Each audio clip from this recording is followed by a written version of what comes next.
Tainted Grail, The Fall of Avalon, is a grimdark RPG in early access, which describes itself as a dark reimagination of the Arthurian legends, focusing on meaningful choices with storyline implications. I reviewed this game because it was a community suggestion, had mostly positive ratings on Steam, had particularly interesting looking visuals, set in a grimdark and impactful world, which are some of my favorite elements to RPGs, and I liked the world building and atmosphere of their standalone card game of the same name, which is a deck builder that I've played previously. My pre-gameplay prediction of this game was a B, and after playing it for an hour, that B was pretty close to an A for me. I definitely wanted to check it out a little bit more and see what a little bit more in-depth of a exploration process looked like. So what did I like about the game? Let's start with what drew me back to it after trying it for an hour. The intro to this game is a really well done hook. It sets an awesome atmosphere and does some really cool world building here. It is designed to be a grimdark game where decisions matter, and the intro certainly lends itself into that. It's got beautiful visuals. It sets up this atmospheric horror kind of situation with plenty of world building to fill you in on why it's horrific and what's happening in there, and then layers on some mystery. In addition to that, you have this encounter, I'll try not to spoil too much, which leaves you kind of scratching your head as to what's going on as a whole, and that's just great. What an awesome intro to a game. Additionally, I liked some of the mechanics that you interacted with in the beginning of the game. Character creation was partially done through dialogue options, which ended up with stat increases, and then the character stats in of themselves were fairly interesting to me. It both had a passive leveling system where you use something and it gains experience by using it and therefore levels up and increases your effectiveness in it, while simultaneously also having an active leveling system where you gathered experience, and as you leveled up, you got both perk points and skill points, so you would level up attributes as well as choosing perks that became unlocked as you leveled up certain attributes to certain levels. I thought it was a kind of interesting system. I wasn't sure of the depth of it and wanted to poke around with that a little bit. More on that a little bit later, but it was at least initially very interesting. And then finally, I liked the general look of the game and the world. I really wanted to explore more of that world. The exploration just to see the environments was really pulling me in at the beginning of this game. I really liked that aspect of it. So what didn't I like about the game? I want to take a second and reiterate that this is an early access title, which means that there's plenty of development time left in this game to change a lot of these things around, and hopefully my final, if I were to come back to this game, hopefully my final thoughts in this game would be different than they are at this stage of the development. That said, there's a bunch of problems right now. Combat is currently awful, I think is how I describe it. It began a little bit more interesting when you had super limited options. It felt like you were using everything, but it rapidly became very repetitive. There are bugs all over the place. Oftentimes enemies leash at random moments. They don't seem very good at staying in combat with you, so it's exploitable to just use a dash kind of backwards to open range, so you can hit them, dash backwards, hit them, dash backwards, rinse, repeat forever. Enemies got stuck on invisible walls, bugged out entirely. The combat did not feel good, and it rapidly became extremely repetitive. I didn't feel like I was doing much different per combat encounter, so they became very, very samey to me. The game offers a fair range of weapons, and this initially looked interesting. You can be melee, ranged, or magic, or all three, and use any combination thereof.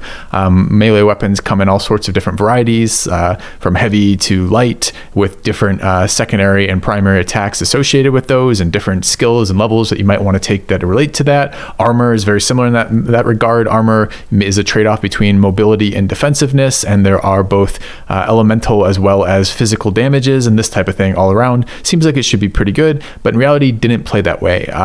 In reality, because the combat was so uninteresting and the way the item upgrades worked, it didn't end up being very nice. For example, in the course of playing for a couple hours, I think I played 7 in the end, I encountered maybe like 8 or 9 different spell upgrades, and by and large it was green bolt, red bolt, blue bolt, and they all felt almost exactly the same. They supposedly gave debuffs to the enemy that were dependent on which bolt I used, and I could see the debuff showing up on the enemy, but the enemy didn't behave any differently, and there were no tooltips telling me exactly what that debuff was trying to to do. It just felt very, very, very samey. I really did not enjoy the combat.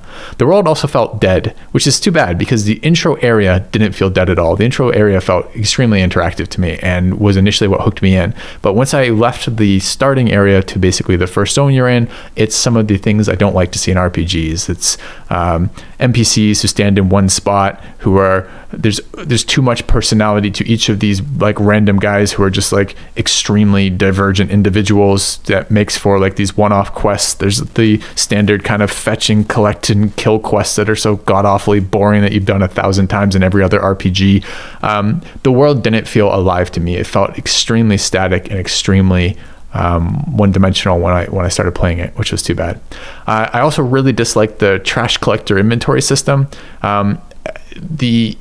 The way this game plays, every item basically that you encounter is lootable in some way or another, and the vast majority of them have some crafting utility, like a potion, like a healing potion might have a combination of some base, some alcohol base, and you can use any alcohol base, and there might be 150 different alcohols in the game kind of deal, with some component that goes with it, some herb component, of which there might be 10 herb components. So any of these 10 herbs and any of these 150 alcohols make a healing potion, which is cool in the one sense, but really annoying for inventory management. And there weren't any tools that aided with sorting, organizing, and understanding which portions of your inventory were important. So super early on, my character's at max inventory weight and limited what they can loot, and every time I have to loot something new, I have to make the decision of what to get rid of, and there's no real good sense of what I need and what I don't need, and which of these endless number of items marked as crafting items I actually need and which I don't, because everything is usable in some form of crafting. I really dislike the inventory management system.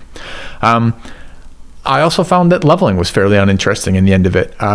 Although everything levels as I use it, and there's this what looks like an interesting system, it didn't feel that way in reality. When I played, I did feel like I was getting slightly stronger, but only slightly stronger. Potions and movement seemed much more impactful than leveling. The perks that I unlocked often were quite powerful. So as you leveled up attributes, you would unlock the ability to assign perk points in these areas, and the perks are fairly powerful. I don't know why these perks were hidden. It seems dumb to me to have perks hidden until I've unlocked them, even if it tells me at what tier I'm going to unlock them, because now I'm making character decisions with imperfect information, and the information really is quite defining as to what I would do with that character, and it just didn't feel good as a leveling system. I often left leveling points unassigned because it didn't matter if I assigned them, and I was looking for perfect information about something before I committed those points.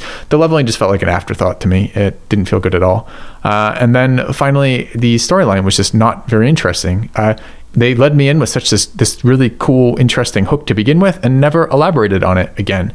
I was advancing this basic storyline, but so what? It just didn't continue to have the quality of the first hour of it. I felt like I was hooked and then duped a little bit by that first hour, which is a pretty unpleasant feeling to have. My rating for Tainted Grail, The Fall of Avalon Early Access is a C. I wasn't super impressed with the state of the game as it is right now. I certainly hope during early access they improve this, but as it stands at the moment, I won't be coming back to this game unless something changes majorly.